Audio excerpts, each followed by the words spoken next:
basically start by asking Professor Frank about the role of industry in supporting research in general and supporting research in Africa. Perhaps you could highlight some of the ideas and that Merck started in this area.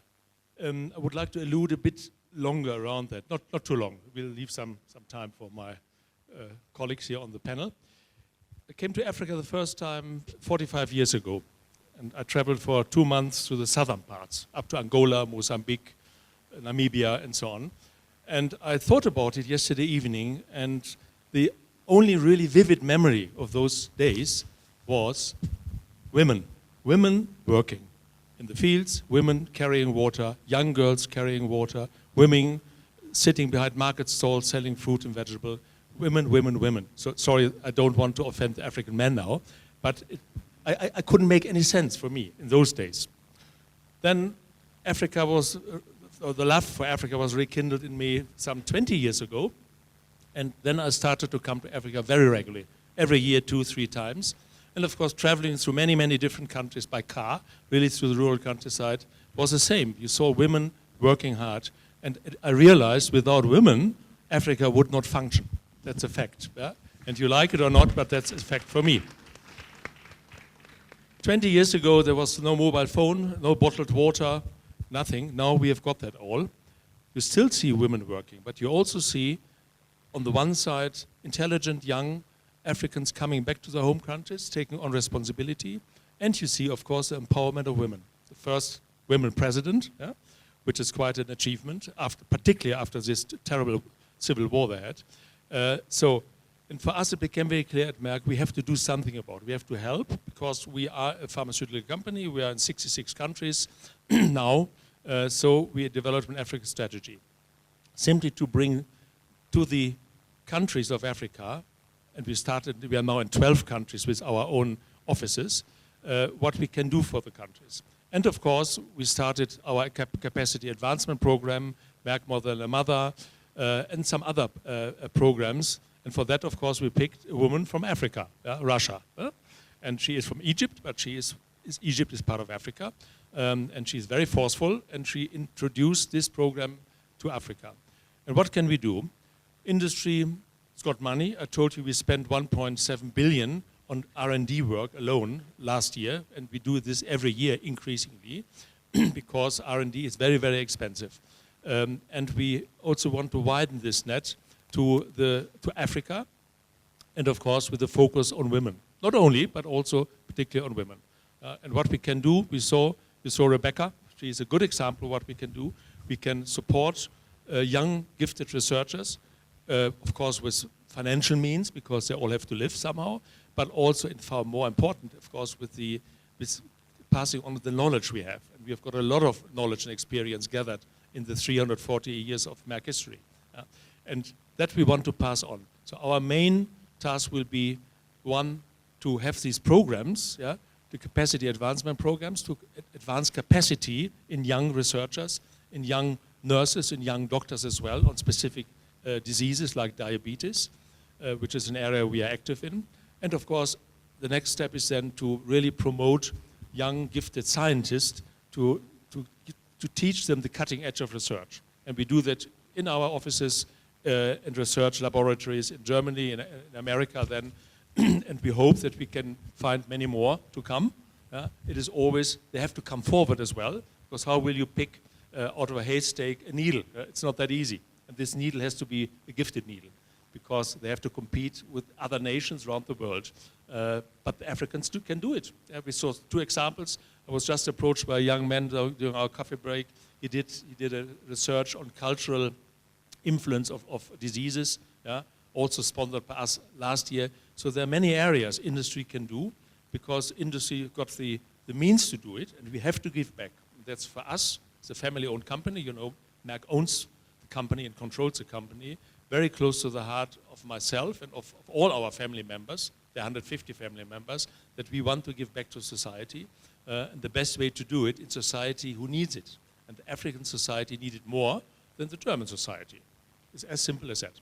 So I hope we will find many more candidates which we then can train in our laboratories around the world. We have more than 10,000 scientists. I'm quite sure there's an enormous playing field for every gifted young African woman, and I have to say also men, of course. Yeah? But the emphasis for us is on empowering women, because up to now they have made Africa work, and I'm quite sure it will continue in the future as well. So that's all I have to say to this at the moment. Thank you very much. My second question will go to our ministers of health.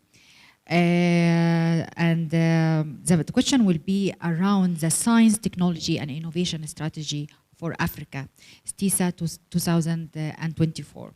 And the 2013 Abuja Declaration Special Summit outlined that Africa Vision for an African-led health research that reduce the burden of disease. The strategy articulated that in order to achieve this, Africa needs to promote pools of excellence of its human resource across the region. So how can you see with restricted financial resources, how can we build research capacity, and how can we empower researchers in Africa with the objective to translate this to health solutions at the end, not only research for the sake of research.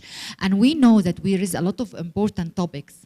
I know that 90% of the research fund goes to HIV and hepatitis and other things, which is infectious diseases. But there is other topics like cancer and like infertility and untreated infectious disease, which is very high prevalence, like emergent cases like Zika and other things when we have Ebola as emergent infectious diseases. So how can we, as a ministers and policymakers, yourself to dedicate this fund to research and make sure that it is already dedicated?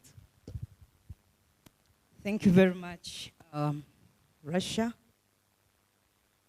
First and foremost, before I say what I want to say, can I request the Ugandans in the audience to please stand up for recognition, led by Professor Protazio Caleb. Yes, you can see there's 3 ladies there. So I want to really state that Uganda, like many other African countries, carries a heavy burden of infectious diseases like TB, malaria, and HIV/AIDS. And of course, we are now seeing as well an increase in another infectious disease, hepatitis B. And the non-communicable diseases are equally rising.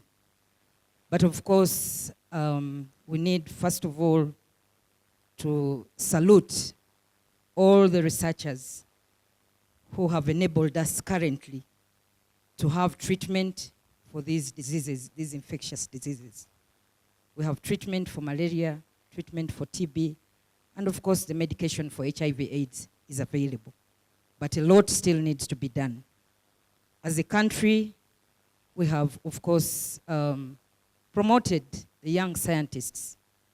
And although not many of our doctors, not many of our scientists actually do engage in research, we've had grants from different partners and, of course, the government of Uganda, trying to encourage research. And we have also set up institutions like the Uganda Virus Research Institute. And I'm glad Professor Protazio is here to actually help promote research in that area. And much of what we are proud of in the fight against Ebola, and of course other viral hemorrhagic fevers, is because of that strong institution, the Uganda Virus Research Institute, coupled with the political support and support from other professionals in between. So, of course, as a government also, we have the Uganda Industrial Research Institute. And we must not forget that as Africa, we have potential. We have traditional medicines which we cannot ignore. And as a government, we have the National Chemotherapeutic Research Laboratory, which actually promotes the traditional medicines.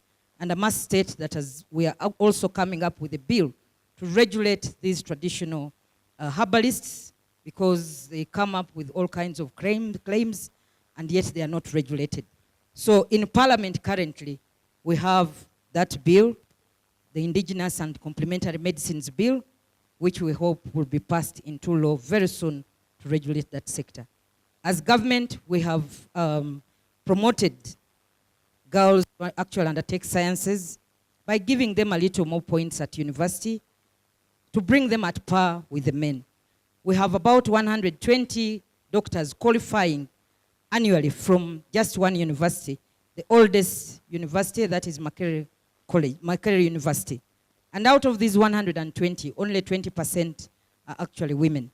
But you find that, unfortunately, the women that qualify, because of the various tasks that women must undertake in their life. You are a mother, you have to balance work, and sometimes it's also difficult for them to engage in research. So this has, in a way, reduced the number of women researchers, but we've come up with specifically a fund, the SFF, to promote women. It's the Female Scholarship Fund, to actually promote women researchers, and of course, there are also other interventions.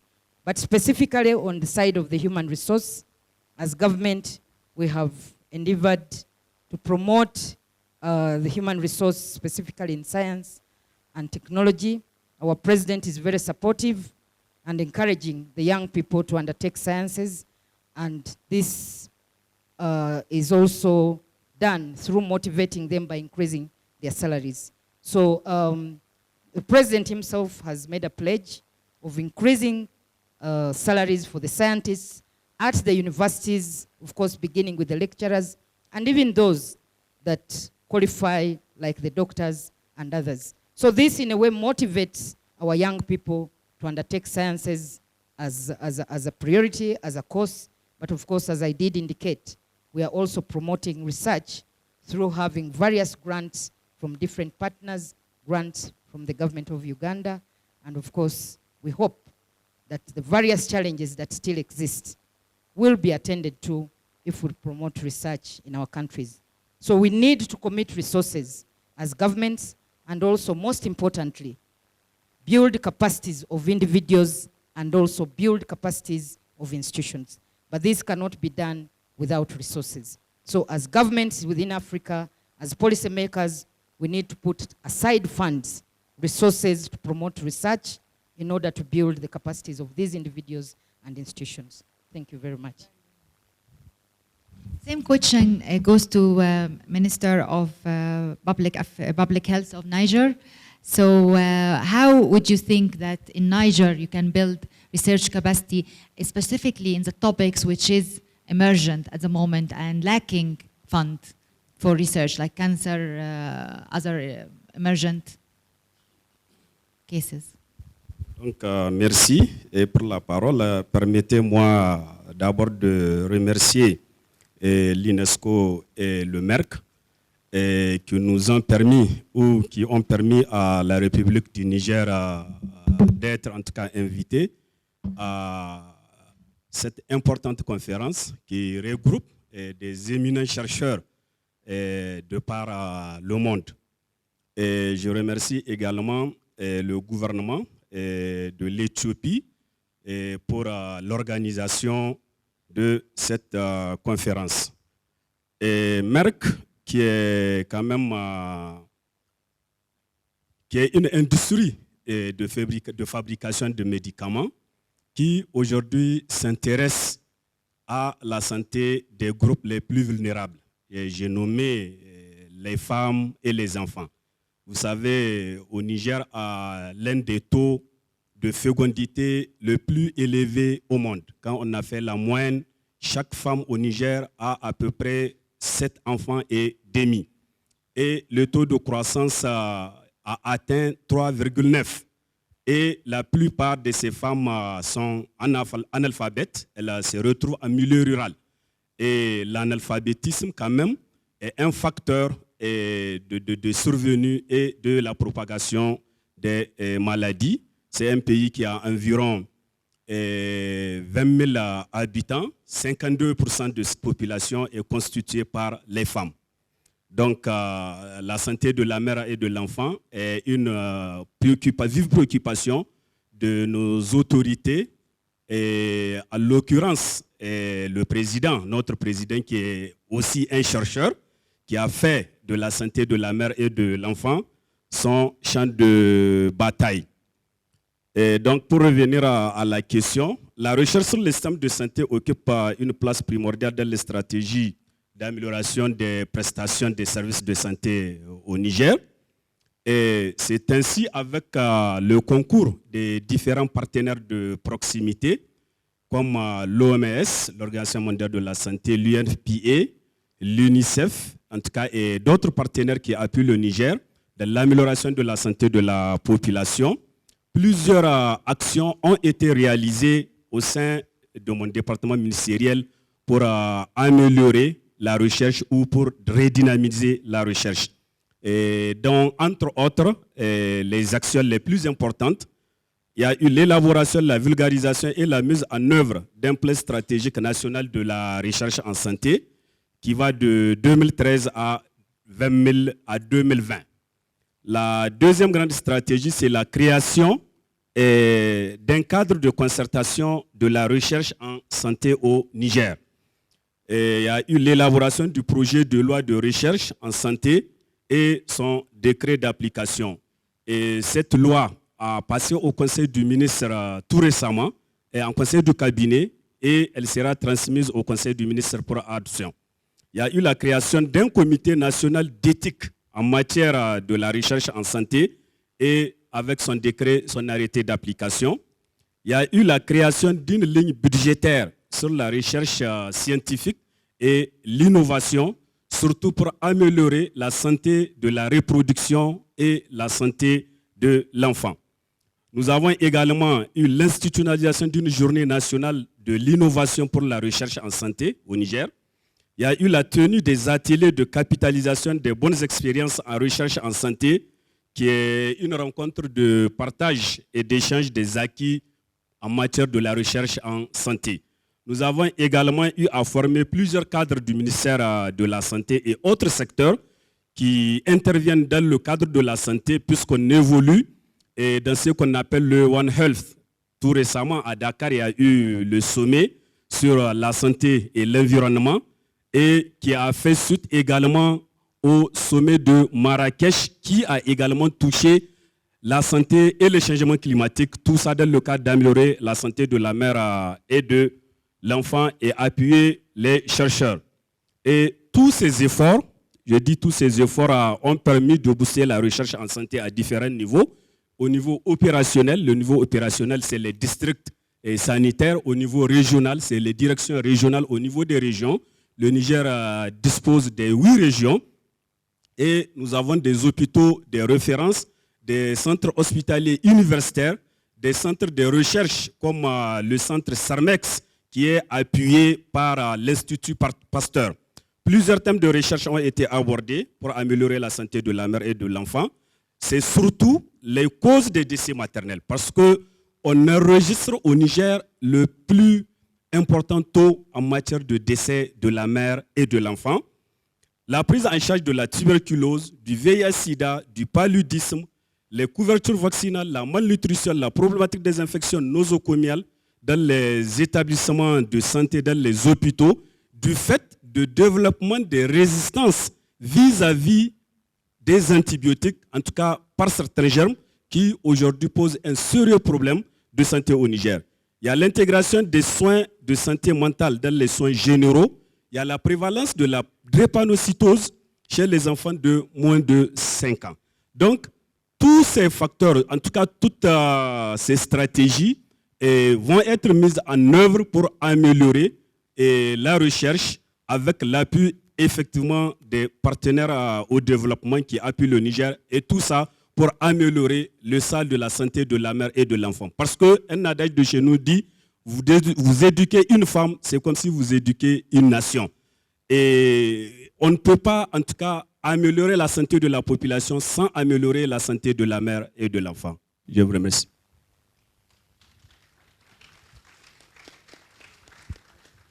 My third question will go to Minister Julia.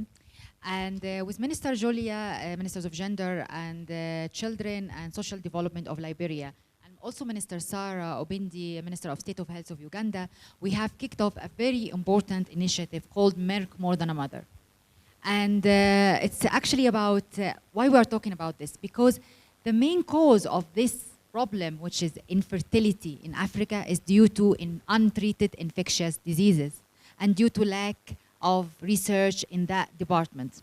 So infertility is not only a problem of a medical problem, it's a cultural problem as well. And it is very much related to women, because mostly women are the one who been blamed to be infertile. So it's a very much related to empowering women. And we had dedicated an important session in the summit these 2 days to discuss the relationship between untreated infectious diseases and the high prevalence of infertility in women, and how to fight the stigma of infertility and raise awareness about male infertility. It is important because it's one couple every 4 couples in Africa are suffering from infertility, while 85% and more can be prevented because it's due to untreated infectious diseases. So we have a very devastated problem, and you will see the video now to see why it's devastated, because it's a culture, it is a medical problem, it's a lot of other angles of this issue, and it can be prevented, and research can very much help in that. Women by nature are researchers. Before I get to the video you just saw, during the Ebola crisis in Liberia, it took a medical student to think quick, and she was able to save her mom, her dad, and herself. She heard about the Ebola disease, the outbreak, and she was in one of our political subdivision. She was not in the capital city. And her mom called her and said, there's something happening to your dad and myself. You need to come, leave the campus and come home so you can help us. And she asked her mom, what is happening? She said, I can't explain it. It seems like malaria. It looked like typhoid, but something is wrong. And so she rushed home. When she got home, before she entered the door, she saw some used plastic bags. She took the plastic bags because there were no gloves. She wrapped them around her hands. She wrapped them around her feet. And then she put one over her head. And she went in and she saw her mom and her dad passing out blood, running stool. And she said, you have the Ebola disease. And they couldn't understand what she was talking about. But she was able to think very quick. And then she called for an ambulance. She called the hospital. And because of her quick intervention, she was able to save her mom and her dad and herself. Today, she at Johns Hopkins University researching the type of Ebola virus that hit the Mana River region. We were told that there are various kinds of Ebola. So she's researching on that particular type. So I'm saying this to say, thanks to Merck and UNESCO for partnering with countries and empowering women in research. I want to congratulate all of the women in this room today who are standing toe-to-toe with their male counterparts and wanting to go into the field of research. By empowering women, you are empowering your community, you are empowering your country, you are empowering the world at large. It is often said that if you want something said, ask a man. But if you want something done, ask a woman. So let us continue to empower the women so that we can have more women researchers. It is no mistake that the SDGs, goal 3, goal 4, and goal 5 are all interlinked. Health, education, and gender equality. So if we look at those 3 goals, UNESCO and Merck, we are heading in the right directions. As we commemorate the 16 days of activism, you saw Jacqueline in this video. There are a lot of Jacquelines in your community. There are a lot of Jacquelines in your country. This needs to stop. And how can it stop? From the government perspective, it's developing policies that will help people like Jacqueline have access to medical attention and research why these things are happening. Most time we blame it on culture because we're from Africa. Everything is culture and tradition. You heard my colleague from Uganda. What stopped a lot of women from going into the medical field of research or science? Because not only that, they have to deal with being a mother or being a woman. You know, my grandmother used to say that a woman should be seen and not heard. It's about time that we pass that. We need to be heard. We need to raise our voices. We need to be with our male counterpart. And we are asking our male counterpart to help us, encourage us. We are saying side by side. It's a slogan that we use. You cannot fly a plane with one wing. You need both wings. So you need both the male and the female to be able to move that plane. Infertility in Africa is a big, big problem. More Than a Mother is here to help us solve some of those problems. We are now calling on all of you in this room who are going to be the next researcher. I don't see any from Liberia, but I hope that I'm going to go back now and work with my colleague at the Ministry of Health, the Ministry of Education, and identifying those young women and young men who want to go into the field of researching, and so that I can encourage them to take full advantage of the opportunity. But we also want to say that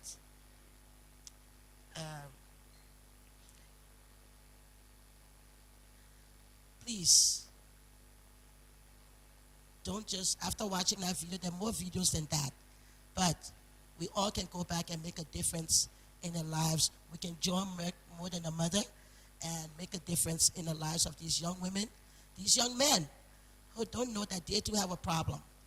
So as you research tuberculosis, AIDS, TB, malaria, but also research infertility. Why is it happening? Why are we putting the blame on the wrong person, on the woman and not on the man? It's both, male and female. So we need to come up with solutions in resolving this. And the stigmatization must not just be on the woman. And that's why More Than a Mother came in about, to help these women, empower them in the community so they too can be healthy citizens to contribute to the community. But most time, our mothers, if you don't bear a grandchild for them, they tell you that something is wrong with you. So to our mothers, our fathers, please allow your daughters to go to school. Please allow your sons to appreciate the role that their sisters and aunties have to play in society. If you educate the woman, you educate your community, you educate your country, you educate the world at large. Thanks to Merck, More Than a Mother, thanks to UNESCO, and let's continue to stress that goal 3, goal 4, and goal 5 cannot be achieved if they don't go hand in hand. Thank you. Thank you very much, Minister Julia. I just wanted to focus on, perhaps want to involve also the Minister of Equatorial Guinea here, because you mentioned the importance of, the education, of educating the women.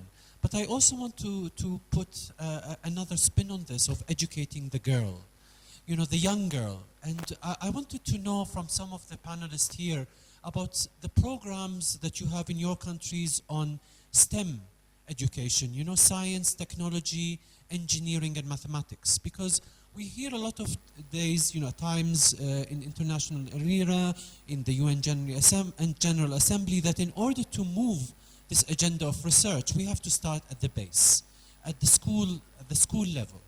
So I wanted to know, perhaps from Minister Jesus to start with, some of the programs that you have in Equatorial Guinea on educating girls in science and technology and engineering, and what are the programs that you have in the pipeline to support STEM education, and whether you have some successful projects or examples where the educated girl have gone to get into research, to improve the research milieu of your country. Perhaps you can shed light, and I would also ask some of the ministers here to also talk about this topic, because it's part of the base of what we're talking about. Seguidamente, quería, antes de contestar a su pregunta, hacer una breve introducción de mi presencia aquí, en gratitud a la invitación que se nos ha cursado. Donc avant de répondre à la question, je voudrais faire une brève introduction et remercier par rapport à l'opportunité de cette invitation qui a été faite. Nos resulta agradable estar en Addis Abeba, Nous sommes très heureux d'être ici à Addis Abeba, una ciudad histórica qui est une ville historique que ha venido viviendo los avatares del continente africano dans laquelle on a tous les avatars du continent africain y que hoy protagoniza eventos de su relanzamiento. et où on organise des événements très, très importants. Esta circunstancia me permite traerles los cálidos y fraternales saludos del pueblo de Guinea Ecuatorial Donc je transmets ici les salutations chaleureuses du peuple équato-guinéen y felicitaciones por ver cómo África se organiza et aussi ils se félicitent de voir comment l'Afrique s'organise. toma conciencia de sí L'Afrique prend conscience d'elle-même y emprende iniciativas que dibujan un futuro mejor para sus hijos. et elle entreprend des initiatives qui dessinent un avenir meilleur pour le continent. Ello es un motivo de orgullo Donc c'est un motif de grande fierté para Guinea Ecuatorial, pour la Guinée équatoriale. país que comparte las mismas aspiraciones Donc pour la Guinée équatoriale qui partage les mêmes aspirations y está demostrando su solidaridad con todos los países del mundo en general et qui démontre sa solidarité avec tous les pays du monde en général y con los de África en particular.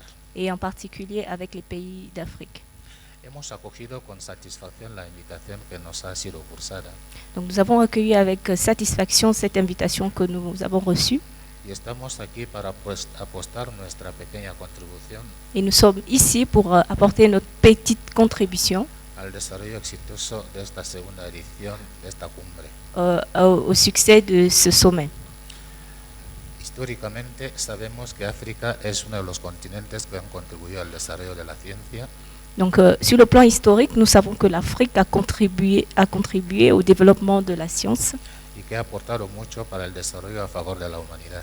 et que l'Afrique a contribué beaucoup pour le développement de l'humanité. Este es un bagaje y una herencia que África no debe recuperar Et donc c'est un potentiel et un bagage que l'Afrique doit récupérer para responder adecuadamente a los retos del desarrollo. pour pouvoir répondre de façon adéquate aux défis du développement, Tanto desde la dimensión cultural aussi bien sur le plan culturel como la técnica y científica.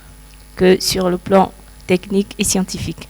Por tanto, Guinea Ecuatorial felicita esta iniciativa Donc la Guinée équatoriale se félicite pour cette initiative y desea un exitoso resultado de los trabajos de esta cumbre.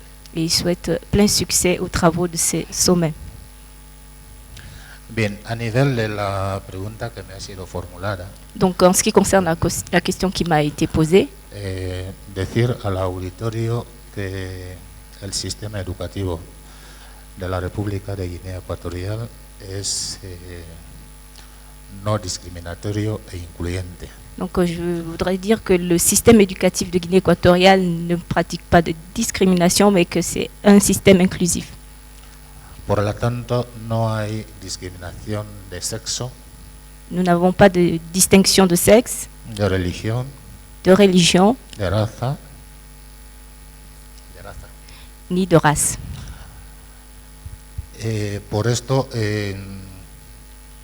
la paridad de participación entre chicos y chicas en nuestro sistema educativo es al 100%.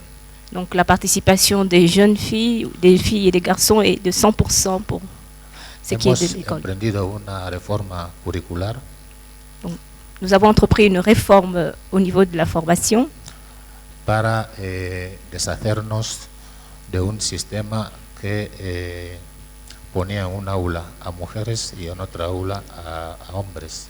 pour sortir d'un système qui faisait en sorte qu'on avait des classes spécifiques pour les filles et d'autres pour les garçons.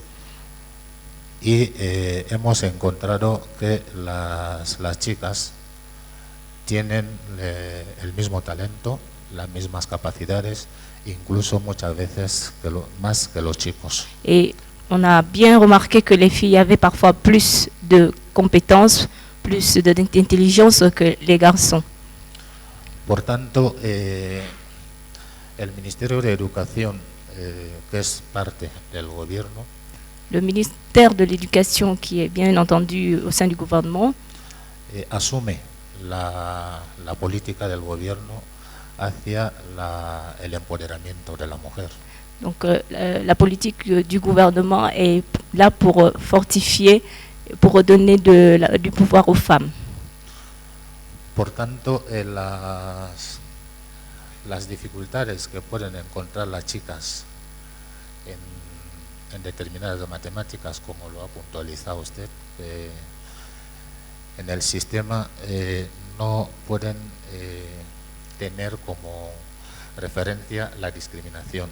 Donc les difficultés que peuvent rencontrer les jeunes filles dans des secteurs de sciences comme les mathématiques ou autres, cela n'aura pas pour origine la discrimination.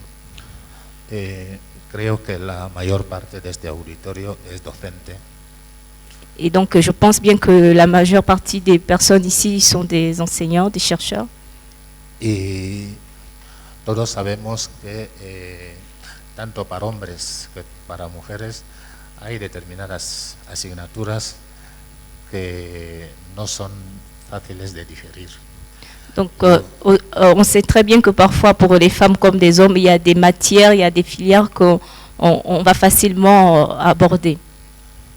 Y eso le ocurre a las matemáticas, a la física, a la química. En el sistema hemos introducido otra asignatura que es la tecnología, que como lo decíamos en la universidad, es un ladrillo. Donc on a des matières comme les sciences, les mathématiques, la chimie, la technologie qu'on a inclus et pour encourager aussi les femmes à s'intégrer.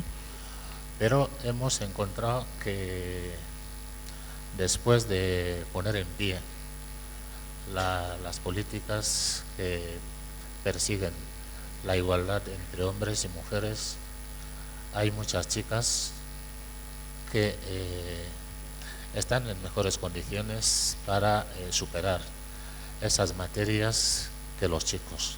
Donc on a remarqué effectivement que ces matières qu'on pensait que les femmes ne pouvaient pas véritablement réussir, mais on a remarqué que les filles, les femmes avaient beaucoup plus de capacité à réussir dans ces domaines.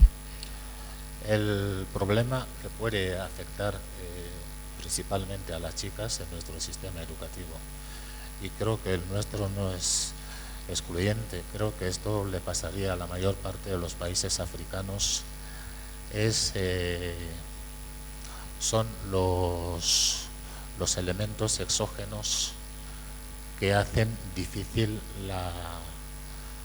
la culminación de determinados ciclos de enseñanza para las mujeres, en el sentido de que cuando empiezan el preescolar y llegan a primaria, cuando empiezan la secundaria, se encuentran con que muchas veces ya son,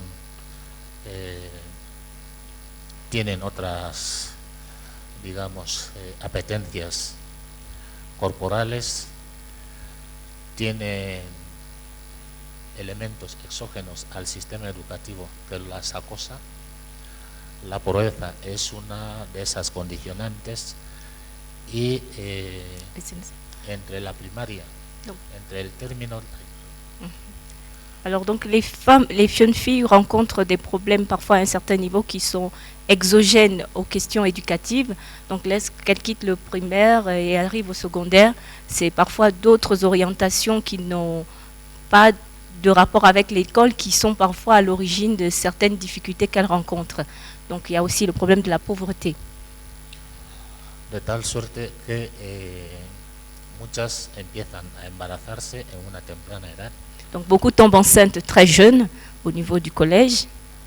Como sabemos y como lo ha dicho la ministra de Liberia, ¿no? Parece, las consecuencias vienen inmediatamente.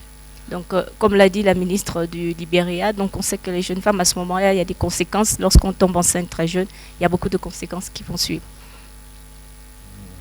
A mí me conmocionó las imágenes que acabamos de ver de esta chica. J'ai été très émue par la vidéo que nous venons de suivre concernant cette femme. Que a todos nos han conmocionado y que creo que debemos lanzar desde aquí un grito de que ojalá ella sea la última. Donc on devrait depuis ici faire un appel, lancer un cri parce que on aimerait que ce soit vraiment la dernière fois qu'on voit ce genre de choses. Entonces, esas dificultades que hacen que las chicas lleguen como empiezan en pie de igualdad con los chicos a la universidad es precisamente lo que les acabo de comentar.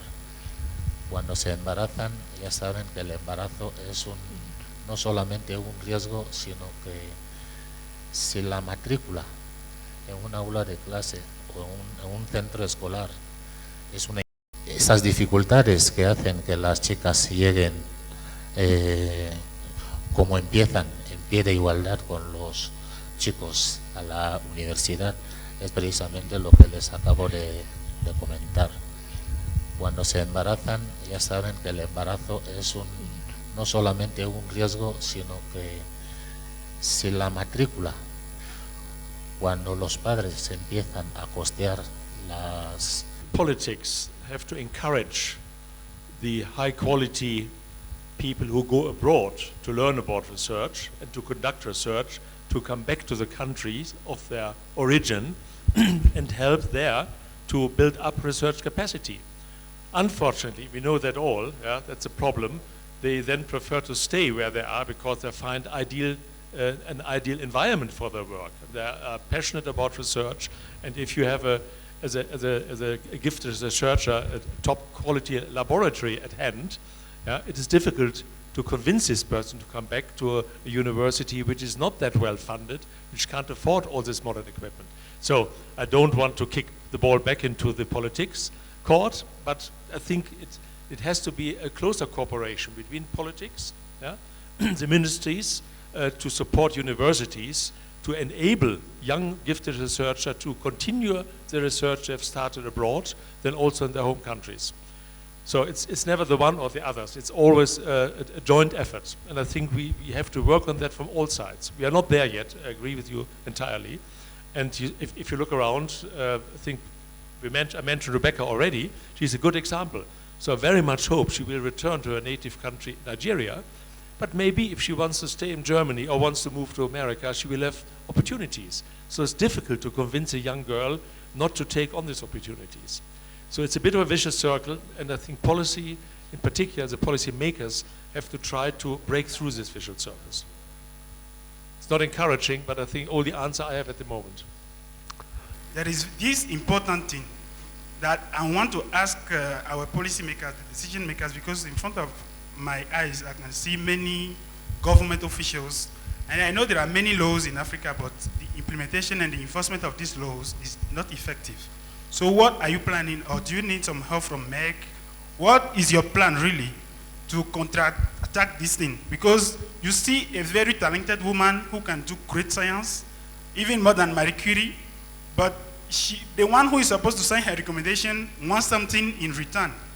And this is a complete bottleneck for their empowerment, and we need you guys to do something about it. Thank you. I think I mentioned what my government is doing in regard to promoting women researchers.